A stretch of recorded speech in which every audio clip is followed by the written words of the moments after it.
శ్రీకాకుళం జిల్లా తాలూకా రూపురేఖలు మార్చడానికి చంద్రబాబు నాయుడు గారి తాలూకా సహకారం కూడా మనకుంటుంది. ఆ రోజు మీరు చూశారు, హైదరాబాద్ లాంటి నగరాన్ని ప్రపంచంలోనే ఒక గొప్ప నగరంగా తయారు చేయడానికి ఒక విజన్తో చంద్రబాబు నాయుడు గారు ముందుకు వెళ్తే ఈరోజు బ్రహ్మాండంగా తయారైంది హైదరాబాదు. రేపు అందుకనే నేను చంద్రబాబు నాయుడు గారు వచ్చినప్పుడు కూడా రిక్వెస్ట్ చేస్తాను, ఆ రోజు హైదరాబాద్ మీద ఏ రకంగా దృష్టి పెట్టి ముందుకు నడిపించారో రేపు శ్రీకాకుళం జిల్లాకి ప్రత్యేక విజన్ పెట్టి ఇక్కడ కూడా అదే రకంగా జిల్లాని డెవలప్ చేయాలని మనం చంద్రబాబు నాయుడు గారిని కూడా రిక్వెస్ట్ చేద్దాం. రానున్న కాలంలో ఖచ్చితంగా అవన్నీ కూడా చేసి తీరుతామన్నది ఈ సభాముఖంగా తెలియజేసుకుంటున్నాం. మరి ఇవన్నీ జరగాలంటే ఎలా? చంద్రబాబు నాయుడు గారిని ముఖ్యమంత్రి చేయాలి. అది చేయాలనంటే మనం ఈ రోజు స్పీచ్లు మాట్లాడుకొని చప్పట్లు కొడితే అవ్వదు పని. మీ 2 నెలలు కూడా కష్టపడాలి. 2 నెలలు కూడా మన సైకిల్ తాలూకా స్పీడ్ పెంచాలి. సైకిల్ తాలూకా పవర్ ఏంటో, పసుపు రంగు పవర్ ఏంటో, పసుపు కండువా కప్పుకున్నటువంటి కార్యకర్త తాలూకా సత్తా ఏంటో ఈ 2 నెలల్లో మనం గ్రామాలు ఇంటింటికి కూడా తిరిగి మనం సమాధానం చెప్పాల్సినటువంటి అవసరం ఉంది.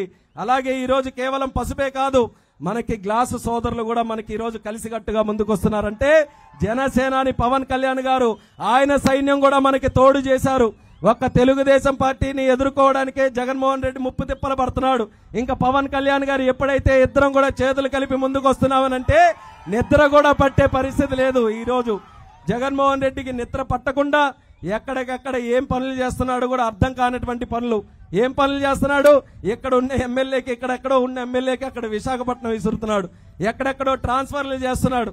ఏదో మాయలు జిమ్మిక్కులు చేస్తే అన్ని చక్కదిద్దుతాయని అనుకుంటున్నాడు. కానీ కిందల తపస్సు చేసినా ప్రజలందరూ డిసైడ్ అయ్యారు ఏంటని, జగన్ పని అయిపోయింది, ఒక్క అవకాశం ఇచ్చాం, సరిపోయింది, మన చేతి నెత్తి మీద మనమే భస్మాసుర హస్తం పెట్టుకున్నాం, సర్వనాశనం అయిపోయాం, ఇంకొకసారి మరొకసారి ఆయన ఓటేసే ప్రసక్తి లేదని ప్రజలందరూ కూడా డిసైడ్ అయి ఉన్నారు. ఆ డిసైడ్ అయినటువంటి ప్రజల్ని బూత్ దగ్గరికి వెళ్లి ఓటు వేయించాలనంటే కార్యకర్తలుగా మనం కష్టపడి పనిచేయాలి. అది చేయడానికి ఇక్కడ ఉన్నటువంటి కార్యకర్తలు ఎవరైతే వచ్చారో వాళ్ళందరికీ కూడా మరొక్కసారి మీకు చైతన్యవంతం చేయడానికే లోకేష్ అన్న గారు వచ్చారు. మరి మీరు కూడా ఈ 2 నెలలు ఆయన చెప్పినటువంటి విధంగా కష్టపడి పనిచేసి ఆయన మీద ఉన్నటువంటి నమ్మకంతో కార్యకర్తలందరూ కూడా ధైర్యంగా ముందుకు రావాలని తెలియజేస్తున్నాను. ఆయన దగ్గర రెడ్ బుక్ ఉంది, మీ అందరికీ కూడా తెలుసు కదా.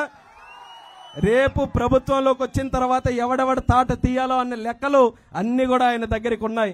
కాకపోతే మన దగ్గర కూడా పనిచేసినటువంటి నాయకులు కార్యకర్తలు ఉన్నారు, వాళ్ళకు కూడా అనుమానం ఉంది. మళ్ళీ ప్రభుత్వం వచ్చిన తర్వాత పెద్ద పెద్ద శాలువాలు కప్పుకొని అందరూ కూడా వస్తారు కదా, అప్పుడు మేము కనబడతామో లేమో అన్న నమ్మకం ఈరోజు చాలా మంది కార్యకర్తల్లో కూడా ఉండొచ్చు.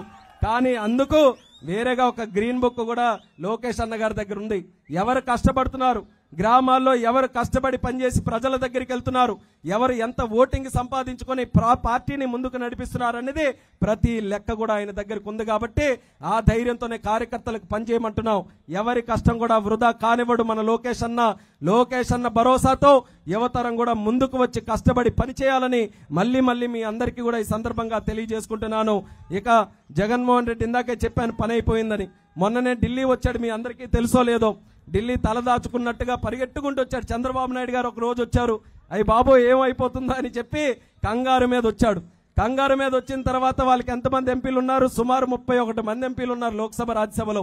మీ నాయకుడు జగన్మోహన్ రెడ్డి వచ్చాడయ్యా, ఎవరికో కలవడానికి వెళ్తున్నాడు, వెళ్ళంటే ఆడెనకెళ్తే మళ్ళీ మాకు ఉన్న ఓట్లు కూడా మాకు రావు, ఆయనతో మేము తిరగమని చెప్పి ఒక్క ఎంపీ కూడా వాళ్ళు వెనకెళ్లే పరిస్థితుల్లో లేరు. చంద్రబాబు నాయుడు గారు ఈ రోజు నడుస్తుంటే కేవలం తెలుగుదేశం పార్టీ వాళ్ళే కాదు, దేశంలో ఉన్నటువంటి ఇతర ఎంపీలు అందరూ కూడా ఆయన ఒక బ్రాండ్ కాబట్టి ఆయన దగ్గరికి వచ్చి పలకరించి ఎలా ఉన్నారయ్యా బాబు గారు అని చెప్పే పరిస్థితికి వస్తే, జగన్మోహన్ రెడ్డి వచ్చినప్పుడు సొంత ఎంపీలు కూడా తోక జాడించుకొని ఎక్కడికక్కడ పారిపోతున్నారనంటే ఎంపీలు సరిగ్గా లేరు, ఎమ్మెల్యేలు సరిగ్గా లేరు, వాళ్ళ నాయకులు సరిగ్గా లేరు, ఆఖరికి ప్రజలు కూడా రేపు వాళ్ళకి సహకరించరనే మాటని మనమందరం కూడా తేల్చి చెప్పే విధంగా ఎన్నికల్లో ఓట్లు వేయించాలని మళ్ళీ మీ అందరికీ కూడా తెలియజేస్తున్నాను. ఇప్పుడే చెప్పింది అమ్మ కూడా, రేపు మళ్ళీ వాళ్ళందరూ కూడా ప్రభుత్వంలోకి వస్తే జగన్మోహన్ రెడ్డి ఏ రకంగా మీ భూములు కాజేస్తాడని, లేకపోతే మీ భూముల మీద జగనన్న పేరుతో రాళ్ళేంటండి, లేకపోతే మీ భూముల మీద మీ తండ్రి పేరో మీ తాత పేరో మీ బాబుల పేరో మీ పేరో ఉన్నటువంటి భూముల మీద జగన్మోహన్ రెడ్డి ఫోటో వేసుకొని ఈరోజు ఉంచడం అనంటే ఆయన మళ్ళీ ఇంకో స్టేట్మెంట్ కూడా ఇస్తున్నాడు, ఏమని, మీ బిడ్డనమ్మా నేనని. మీ బిడ్డనంటే మీరు మురిసిపోవద్దు, మీరేదో మీ బిడ్డనంటే ముఖ్యమంత్రి మా బిడ్డగా ఉన్నాడు, రోజు వస్తాడు మాకు సేవ చేస్తాడు అనుకోవద్దు. అన్ని పక్కా ప్లానింగ్ తో ఉన్నాడు జగన్మోహన్ రెడ్డి. ముందు రాళ్ళు వేయించాడు, తర్వాత ఫోటో వేయించాడు, తర్వాత మీ బిడ్డ అన్నాడు. రేపు మీ ఆస్తిలో వాటా కోసం ఖచ్చితంగా వస్తాడా జగన్మోహన్ రెడ్డి. గుర్తుపెట్టుకోవాలి మీరందరూ కూడా. దొంగ బుద్ధి ఎప్పుడు కూడా పోదు. ఇప్పటి వరకు 5 సంవత్సరాలు ఎన్నో రకాలుగా దొంగ బుద్ధి చూపించుకున్నాడు. 10 రూపాయలు మీకు ఇచ్చినట్టే ఇచ్చి 100 రూపాయలు మీ దగ్గర లాగేసుకున్నాడు. మందు తాలూకు విషయం తెలుసా అందరికీ కూడా? ముందున్న వాళ్ళకైతే చాలా బ్రహ్మాండంగా తెలుస్తుందేమో. అక్కడ లేడీస్ కూడా ఉన్నారు, వాళ్ళకి కూడా తెలుసు. ఎందుకంటే వాళ్ళకే ఇచ్చాడు ప్రత్యేకంగా హామీ జగన్మోహన్ రెడ్డి. ఒక్క చొక్క మందు లేకుండా ఆంధ్రప్రదేశ్ రాష్ట్రం చేస్తామని చెప్పిన వ్యక్తి ఈ రోజు మందు మీదే వ్యాపారం చేసి పాపం సొమ్ము ఈ రోజు సంపాదించుకుంటున్నాడు. ప్రజల జీవితాలతో ఆడుకుంటున్నాడు. 200 ఎంత ఉన్నాయి ఇప్పుడు చెప్పు? ఎంతో మరి వినబడట్లేదు కానీ 200 ఎంత ఉంటే 300 చేశాడని. 300 అనుకుందాలే, పోన్లే డిస్కౌంట్ మీద 300 చేశాడని అనుకుందాం. 200 ఉన్నటువంటి మందే అసలు దొరకకుండా చేస్తామన్న వ్యక్తి క్వార్టర్ మీద 100 రూపాయలు పెంచి రోజుకి మీ దగ్గరే 100 లాగేసుకుంటున్నాడు క్వార్టర్ మీద. అంటే నెలకి సుమారు 3,000 రూపాయలు, సంవత్సరానికి సుమారు 50,000 రూపాయల వరకు కూడా మీ దగ్గర లాగేసుకుంటున్నాడు. ఎన్ని చేయూతలు ఇస్తే, ఎన్ని ఆసరాలు ఇస్తే, ఎన్ని పెన్షన్లు ఇస్తే 50,000 మళ్ళీ మీ చేతికి రావాలి అంటే మీ దగ్గరే ఆయన లాక్కున్నటువంటి డబ్బు ఎక్కువ. ఇది తెలియకుండా చాలా రోజులు అది మీ మభ్య పెట్టడానికి ఎన్నో ప్రయత్నాలు చేశాడు. కానీ ఇప్పుడు అందరూ కూడా చైతన్యవంతంగా లెక్క చూసుకున్నారు. ఆయన తాలూకా లెక్క కూడా తేల్చడానికి ముందుకొచ్చారు. కాబట్టి వచ్చే ఎన్నికలే మనం అందరం కూడా చైతన్యవంతంగా ముందుకు రావాలి. అటువంటి నాయకులకు బుద్ధి చెప్పడం అని అంటే కేవలం జగన్మోహన్ రెడ్డికే బుద్ధి చెప్పడం కాదు. ఆంధ్ర వాళ్ళంటే అలుసుగా అయిపోయాం అందరికీ. పక్క రాష్ట్రాల్లో ఉన్న వాళ్ళు కూడా అందరూ నవ్వడమే మన మీద. ఒరే మీ రాజధాని కూడా లేదురా, ఎలాంటి వాళ్ళురా మీరు ఎన్నుకున్నారని. లేకపోతే మీ తాలూకా నాయకులు చూడండి ఇష్టం వచ్చినట్టు బూతులు మాట్లాడటమే కానీ ఒక్కడు కూడా డెవలప్మెంట్ మాట్లాడని చెప్పి పక్క రాష్ట్రాల వాళ్ళందరూ కూడా మనకు నవ్వుతున్నారు.